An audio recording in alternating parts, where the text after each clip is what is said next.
Selamat malam Bapak Ibu. Saat-saat ini kita melihat gereja itu melakukan satu ibadah hanya sebatas keharusan. Mereka melakukannya tanpa roh. Dalam arti mereka melakukannya dengan kata lebih mudah, tanpa semangat untuk melayani Tuhan, tanpa semangat untuk bersekutu dengan saudara seiman, memuliakan Tuhan, menyembah, memujinya, memuji namanya. Mereka melakukan ibadah seolah-olah hanya rutinitas. Kita bisa mengatakan bahwa saat ini gereja kehilangan cinta mula-mula pada saat mereka beribadah. Karena memang mungkin terlalu banyaknya tuntutan dalam kehidupan, sehingga jemaat yang melakukan ibadah, jemaat yang akan beribadah, mereka merasa bahwa ibadah itu hanya rutinitas saja, bukan merupakan satu keinginan, satu cinta kasih, merupakan satu luapan dari hati untuk mereka menunjukkan bahwa mereka mencintai Tuhan yang sudah menyelamatkan mereka. Ibadah harusnya lahir dari hati, dari jiwa, dari cinta manusia kepada Tuhannya. Mereka rindu untuk bersekutu. Makanya oleh karena itu mereka punya kerinduan untuk memuji, menyembah Tuhan. Ada satu perbedaan besar antara hati yang memuji dan pikiran yang terpaksa untuk beribadah. Ada suatu energi yang dikeluarkan dengan sangat besar ketika kita memuji Tuhan. Pada saat ibadah itu, pujian itu keluar dari hati kita yang benar-benar mencintai Tuhan, yang sudah mengorbankan dirinya untuk mati di kayu salib untuk menebus kita dari dosa. Tetapi saat ini kita melihat banyak orang datang ke gereja hanya karena tuntutan supaya tidak dilihat sebagai orang yang malas beribadah. Hanya tuntutan karena mereka ber-KTP Kristen.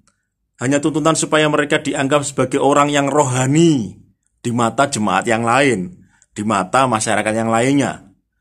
Dengan mereka beribadah, mereka akan mendapatkan nama lebih baik di masyarakat. Orang-orang seperti ini, jemaat seperti ini adalah jemaat yang kehilangan cinta yang mula-mula kepada Tuhan. Mereka dikuasai religiusitas semu. Mereka dikuasai oleh kesemuan mereka dalam mencintai Tuhan. Mereka kehilangan cinta kepada Tuhannya. Ketika kita melayani Tuhan, ketika kita beribadah, memuji, memuliakan Tuhan, mendengarkan firman Tuhan, harusnya kita melakukannya dengan sepenuh hati.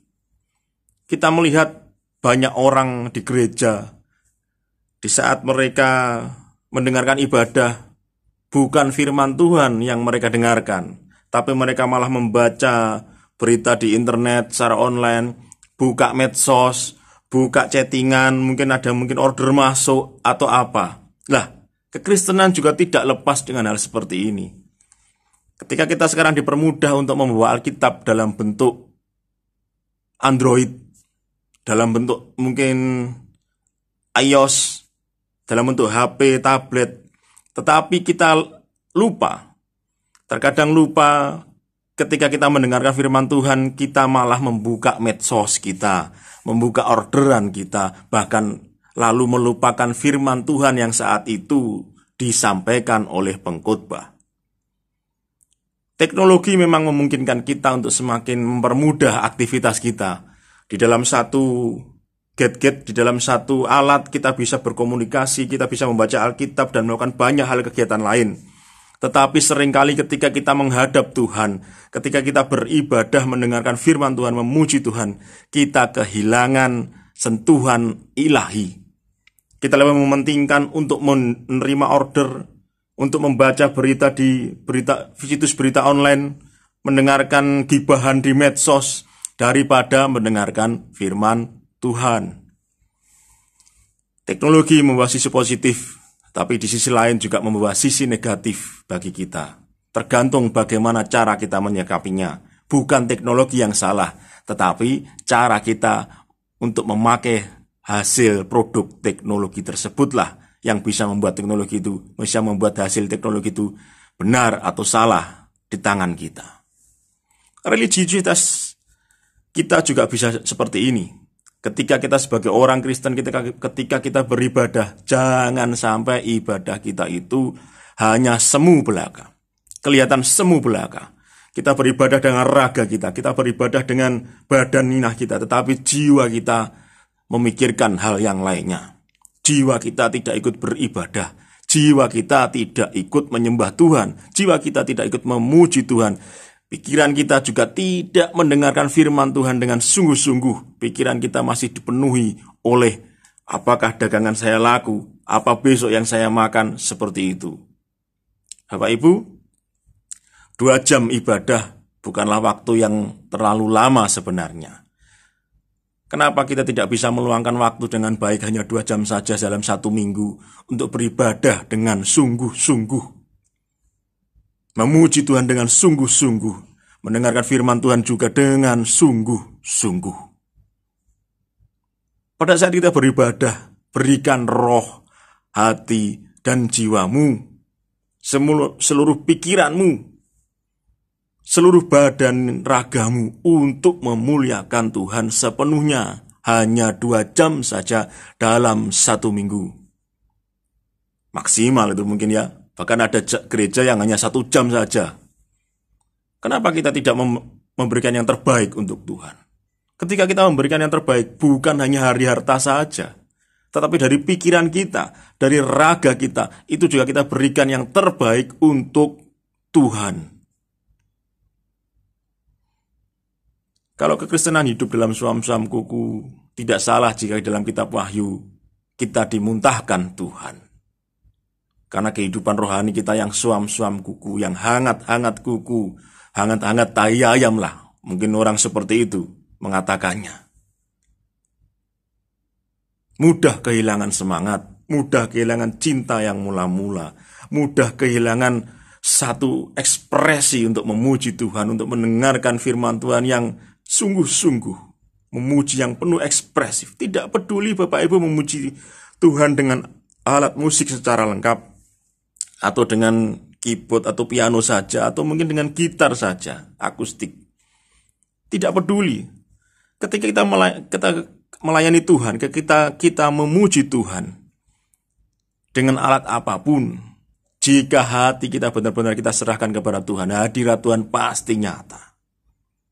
Hadirat Tuhan tidak dipengaruhi oleh alat-alat musik apa yang kita mainkan, tetapi hadirat Tuhan dipengaruhi oleh hati kita yang menyembah.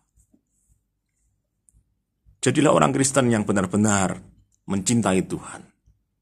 Jangan tanya takut Tuhan, tetapi kita tidak mencintainya. Yang terutama adalah mencintai Tuhan dengan sepenuh hati dan jiwa kita. Ada satu perbedaan ketika kita mencintai dan takut. Dan tentunya ketika kita menginginkan semangat untuk bertemu dengan orang yang kita cintai, kita memberikan yang terbaik untuk dia. Begitu juga ketika kita menghadap Tuhan. Berikan yang terbaik dari cinta kita. Maka kita akan penuh semangat dalam memujinya, mendengarkan firman yang disampaikan oleh hambanya. Bapak yang dikasihi Tuhan, jangan terkungkung dalam rutinitas ibadah. Kita tahu bahwa ibadah itu tidak menyelamatkan. Tetapi dengan ibadah kita bisa saling menguatkan satu sama yang lainnya. Kita bisa menguatkan diri kita yang mungkin saat itu sedang lemah iman.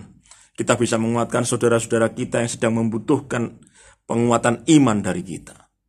Kita juga bisa menguatkan antara sesama jemaat supaya tubuh Kristus saling dikuatkan satu dengan yang lainnya. Saling tolong-menolong satu dengan yang lainnya. Itulah yang digendaki Tuhan dalam beribadah.